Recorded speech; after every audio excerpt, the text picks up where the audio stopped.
on his 500th day in office, President Trump is claiming that he has, quote, the absolute right to pardon himself. So tonight here, our John Karl pressing the White House on this, asking, does the president plan to use that power to pardon on himself? Today, a defiant President Trump declared himself effectively immune from prosecution, tweeting, "I have the absolute right to pardon myself, but why would I do that when I've done nothing wrong?" Later, White House Press Secretary Sarah Sanders refused to rule it out. Thankfully, the president hasn't done anything wrong and wouldn't have any need for a pardon. But does he absolutely rule out doing that? I mean, does he rule out ever issuing a pardon for himself? Once again, thankfully, the president hasn't done anything wrong and therefore wouldn't need one. The top Republican on the Senate Judiciary Committee scoffed at the idea the president could pardon himself. If I were president of the United States and I had a lawyer that told me I could pardon myself, I think I'd hire a new lawyer. The president's own lawyer, Rudy Giuliani, calls the idea of Trump pardoning himself unthinkable, adding it would likely lead to immediate impeachment. The pardon idea was floated in a January letter from the president's legal team to special counsel Robert Mueller. The letter also offered a new explanation for Donald Trump Jr.'s initial misleading statement about his meeting at Trump Tower with a Russian lawyer he was told had dirt on Hillary Clinton.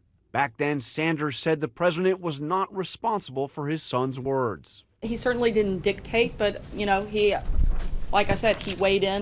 But the letter from the president's legal team says, in fact, the president dictated a short but accurate response. Literally, you said he did not dictate. The lawyer said he did.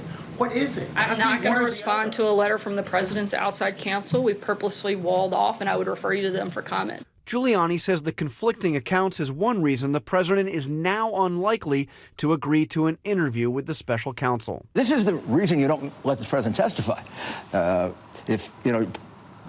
recollection keeps changing.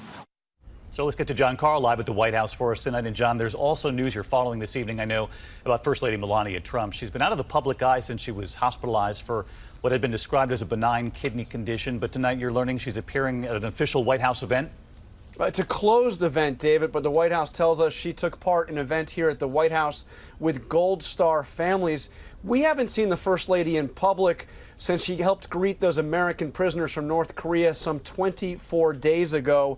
Mrs. Trump's spokesman put out a statement saying, quote, "She is a strong and independent woman who puts her health above all else." As for the speculation about what she has been up to, the statement said she's confident in what she is doing and in her role and knows the rest is just speculation and nonsense. David? We're just glad she's okay. John Karl live at the White House. John, thanks.